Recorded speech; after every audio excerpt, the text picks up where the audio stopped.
Oh my God. Some destinations begin when you arrive.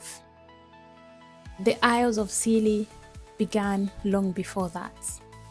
As the coastline of Cornwall slowly disappeared behind us and the Atlantic stretched endlessly ahead, it felt as though we were leaving everyday life behind and sailing towards a completely different world. What started as a ferry journey from Penzance soon became one of the most memorable travel experiences I have had. Our adventure began in Penzance Harbour, where passengers gathered with backpacks, suitcases, and camping equipment, all waiting to make the crossing to the Isles of Scilly. Before checking in, we were advised to attach luggage tags to our bags. The tags were available in trays near the harbour entrance, and it quickly became clear that travelling to the islands works a little differently from travelling anywhere else. We boarded the Ceylonian, the passenger ferry that connects the mainland to the islands.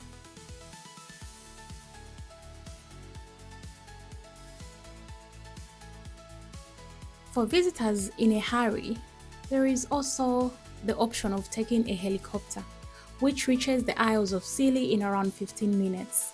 While faster, it lacks the gradual transition that makes the ferry crossing such a unique part of the experience. Passengers could either sit comfortably inside or venture onto the open air top deck. We chose the top deck.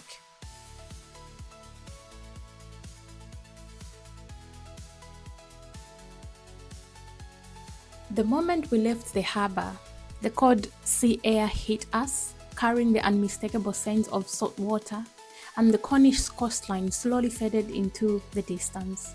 Watching the mainland disappear felt symbolic, as though we were leaving behind busy schedules, traffic, and everyday responsibilities. For nearly 3 hours, we travelled across open water. Inside, the atmosphere was surprisingly familiar. There was even a cafe that the crew member jokingly referred to as Starbucks.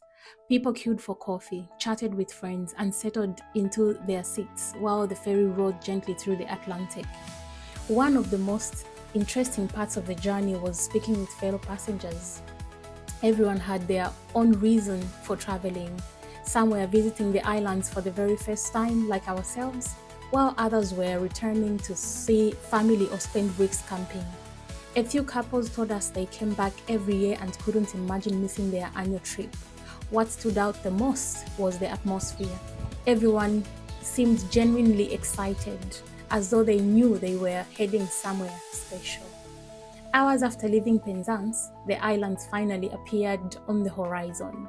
At first, they looked like little more than distant ships rising from the sea. But as we drew closer, white beaches, turquoise water, and rocky shorelines slowly came into view. The Isles of Scilly no longer felt like a destination on a map. They felt real. Before traveling, I had assumed the Isles of Scilly was a single island, but in reality, it is an archipelago made up of several inhabited islands, each with its own character and atmosphere. During our stay, we visited 3 islands: St. Martin's, Tresco, and St. Mary's. The ferry arrived at St. Mary's, the largest and busiest island in the group. From there, we transferred to a smaller inter-island boat that would take us to St. Martin's, where we would be staying. Traveling between the islands requires patience because there was almost an hour between our ferry arrival and our onward connection, but nobody seemed rushed. The slower pace felt entirely appropriate for the islands we were about to explore. At the harbour, colored luggage labels play an important role. While all bags receive standard tags, each island also uses its own color-coded system. St. Martin's uses red labels, which need to be attached to every suitcase before departure. Unfortunately, nobody explained this to us. When we arrived on St. Martin's, our luggage was nowhere to be seen. For a brief moment, panic set in. Standing on a small island without our bags was not quite the relaxing start we had imagined. Thankfully, the staff handled the situation brilliantly. They kept us informed throughout and reassured us that our luggage would be located. After a couple of stressful hours, our bags were finally delivered safely. Looking back, it has become one of those travel stories that is far more amusing now than it was at the time. When we finally arrived at Kama St. Martin's Hotel, any stress from the journey quickly disappeared. The hotel overlooked the sea and immediately gave us a sense of calm. Everything felt quieter, slower, and more relaxed than life on the mainland. Without wasting any time, we headed straight to the beach. The white sand was incredibly soft beneath our feet, and the water was so clear it looked almost tropical. Apart from the sound of gentle waves rolling onto the shore, there was very little noise at all. It felt wonderfully untouched. After checking into our room, we spent the afternoon exploring the island. The narrow paths, the sea views, and relaxed pace of life made every walk enjoyable. Despite the cold weather, I had made a promise to myself before arriving I was going swimming.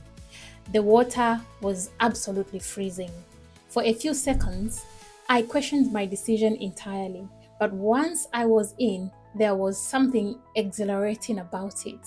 It is one of those experiences that stays with you long after the discomfort has passed.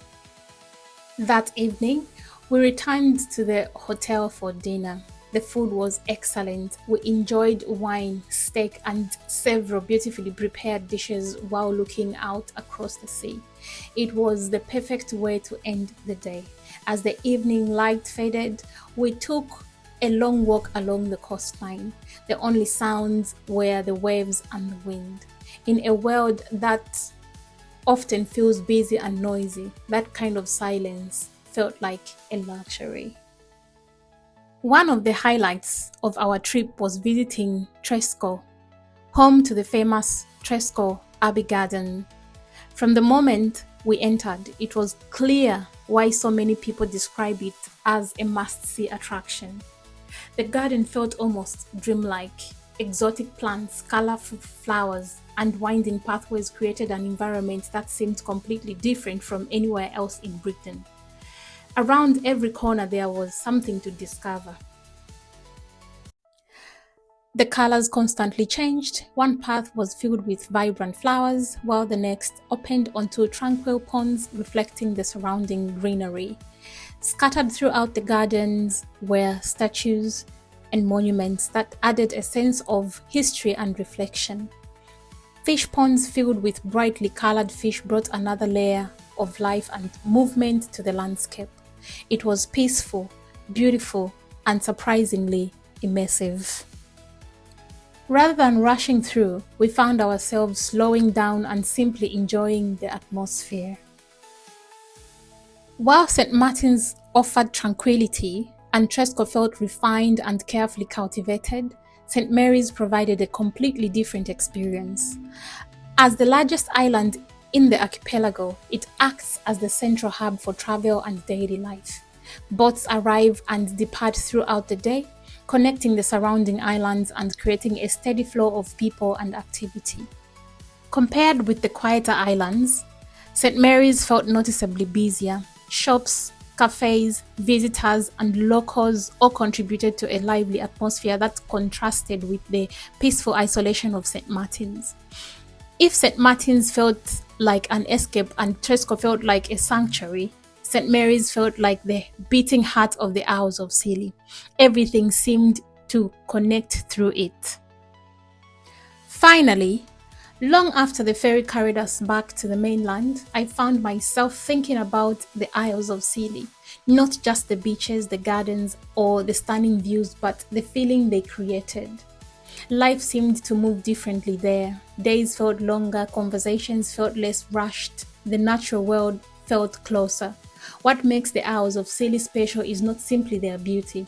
Although there is certainly plenty of that, it is the sense of stepping away from modern life and into a slower rhythm where time seems less important.